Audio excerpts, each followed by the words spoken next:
Le zombie. Tout le monde pense savoir ce que c'est, n'est-ce pas? Eh bien aujourd'hui, on va voir que la réalité est bien plus fascinante que ça. C'est l'image qu'on a tous en tête, celle des films, des séries, le monstre qui avance lentement, les bras tendus, animé par une seule chose, une faim insatiable de chair humaine. Et si je vous disais que l'histoire originale est en fait beaucoup, beaucoup plus complexe et surprenante que n'importe quel film? On est loin, très loin, de l'apocalypse hollywoodienne. Alors, pour bien comprendre, commençons par ce qu'on connaît le mieux. C'est quoi exactement ce monstre du cinéma moderne? Voilà le portrait robot classique, une origine virale ou chimique, un état de mort-vivant, un comportement hyper agressif et cannibale, et bien sûr, la menace ultime, l'apocalypse mondiale. C'est vraiment cet archétype-là qui s'est imposé dans l'imaginaire collectif, en grande partie grâce à des films cultes comme La Nuit des Morts-Vivants. Ok, maintenant qu'on a posé les bases, retournons aux sources. Direction Haïti, pour découvrir l'histoire authentique du zombie. Et oui, notez bien la différence avec un I. Et là, il faut vraiment mettre de côté tout ce qu'on vient de dire, car la véritable histoire du zombie, ce n'est pas vraiment un conte d'horreur. C'est une tragédie humaine, une histoire de justice. Le contraste est saisissant, non?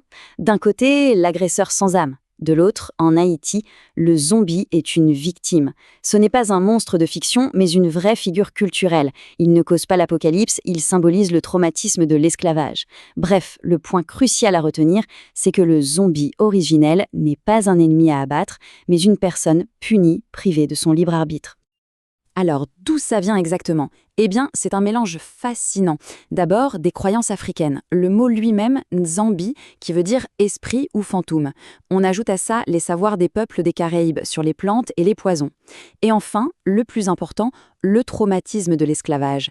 La figure du zombie est devenue le symbole de l'oppression absolue, la peur ultime de ne plus s'appartenir même après la mort.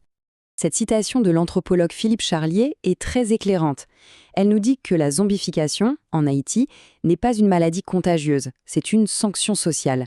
Une sorte de justice communautaire pour des crimes graves qui ont échappé à la justice officielle. C'est une condamnation, pas une épidémie. Alors, comment est-on passé de cette figure tragique et culturelle au monstre mondial que l'on connaît aujourd'hui? C'est toute une histoire. Le parcours est assez clair. Une première mention à la fin du XVIIe siècle, puis début XXe, l'occupation américaine d'Haïti fait connaître la figure aux États-Unis. Le vrai tournant, c'est 1968, avec le film de Romero qui invente littéralement le monstre mangeur de chair. Et plus récemment, des séries comme The Walking Dead ont carrément mondialisé l'idée d'apocalypse zombie. On voit bien le glissement d'une croyance spécifique à un monstre universel, et dans le processus, la signification originelle a été un peu gommée au profit du grand spectacle. Et pour ajouter à la confusion, on entend parfois parler d'un virus zombie dans les médias. Mais qu'en est-il vraiment d'un point de vue scientifique? Alors, première chose à savoir, le terme virus zombie est complètement faux. Ce dont on parle, c'est de la maladie débilitante chronique. Et ce n'est pas un virus du tout, c'est une maladie à prions. Pour faire simple, c'est le même type de pathologie que la maladie de la vache folle. Virus zombie, c'est juste une invention des médias parce que c'est plus spectaculaire. Et pourquoi ce surnom de zombie alors? Eh bien, il suffit de regarder les symptômes chez les cerfs, perte de poids massive, problème de coordination, regard vide, bave et surtout une absence totale de peur des humains.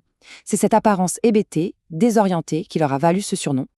Bon, la question qu'on se pose tous, évidemment, c'est est-ce que ça peut nous arriver? Est-ce que les humains peuvent l'attraper? La réponse pour l'instant est non. À ce jour, il n'y a eu absolument aucun cas enregistré de transmission aux humains. Les experts appellent à la prudence, bien sûr, et il est fortement déconseillé de manger la viande d'un animal malade, mais pour l'instant, il n'y a pas de preuve que la barrière des espèces puisse être franchie. Alors, après ce voyage à travers l'histoire, la culture et même la science, qu'est-ce qu'un zombie au final? En fait, on se rend compte que le mot zombie est un peu un mot valise. Il n'a pas une seule définition. C'est un mélange de plusieurs choses, une part de figure culturelle haïtienne, une grosse part de monstre hollywoodien et une petite touche de buzzword scientifique. C'est tout ça à la fois. Finalement, la question à se poser, c'est peut-être celle-ci. Le zombie, est-ce juste un monstre dont il faut avoir peur ou un symbole qu'il faut essayer de comprendre? L'histoire du zombie, c'est une invitation à creuser un peu plus loin que l'horreur.